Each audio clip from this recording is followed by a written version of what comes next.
That was Forest Green by Big Red Machine. It's one of Justin Vernon, Bon Iver, one of his projects. That song just got to me from the first time I heard it. The whole project, the whole record is very good. None of the rest of it comes anywhere close to as good as that, in my opinion. And my opinion doesn't matter, because they're the artists, and they're doing what they want to. And that's what all artists should do, is whatever you want, and nothing else. This guitar... I know y'all have seen me lose my mind over guitars before, but not really. I've kind of gotten to a different place with that, where I don't often just lose my freaking mind over an instrument. Let's use some light here. Let y'all get a better look. Here's the secret of my amazing videos. This shop light right here.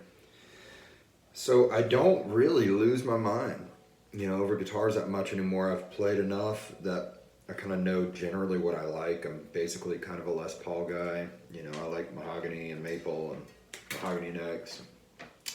Sometimes I like my whammy bar, something floating, do some crazy stuff or some nice effects. But basically, I just want a guitar with a great wood tone, look at these freaking inlays.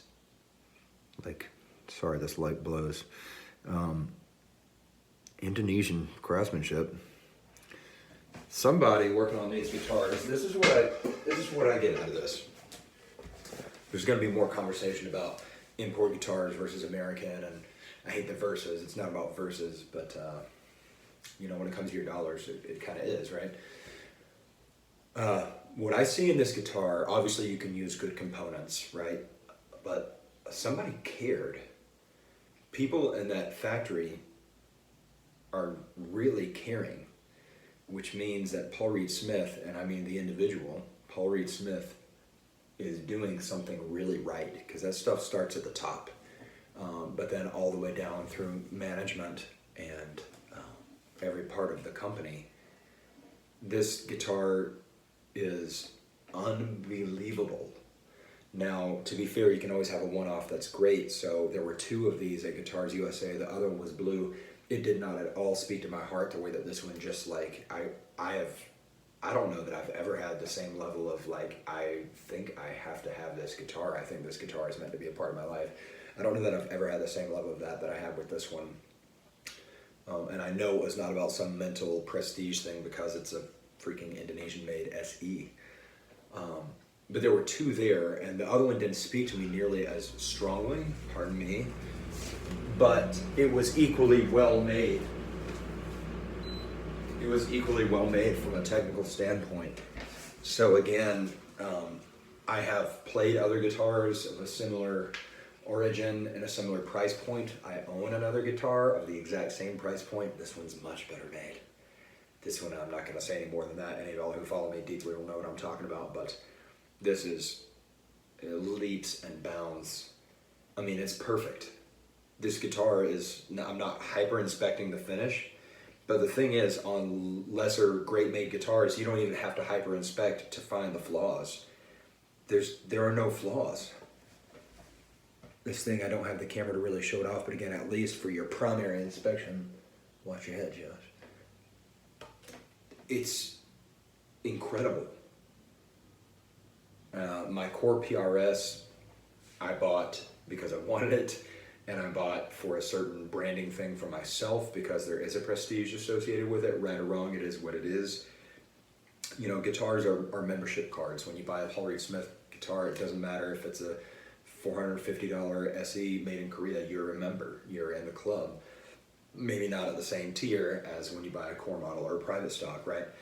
But if you buy a Chapman guitar, or if you buy a Schecter, or if you buy a Gibson, you're part of the club. So that black McCarty was my big membership card for the PRS club. But this is the one that makes me, like, I'm emotional over this guitar. I really am. There's something special with this one, and I hope for each of you that you find a guitar that feels any halfway near as correct to you as this guitar feels to me. Thank you, Paul Reed Smith. Thank you, Claiborne Lord, rep for kind of East Coast, Eastern Seaboard area.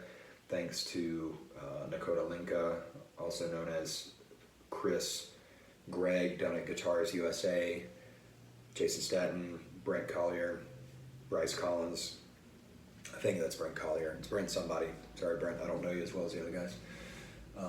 But thank you all, and most of all, whoever the craftsman is, who I will never know, but the craftspeople who put this guitar together. It's time for the prestige thing to go away. It doesn't mean that we shouldn't still want American-made guitars if you want them, or UK or whatever, but it's time for anything that's not value-based, that's not actual correctness-based, to go away. Because we all know about those prejudices, and a lot of them are very much prejudices, including with racial bias. Nobody's going to talk about that, but I'm Guitars Room, so I'll talk about whatever I want.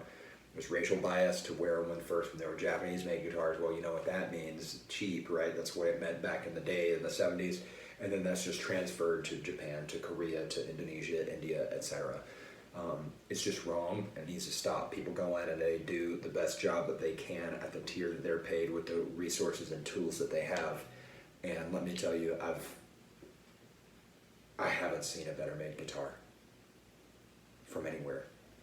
I'm freaking emotional over this thing. Thank you, Paul Reed Smith. Thank you, Paul Smith, the man.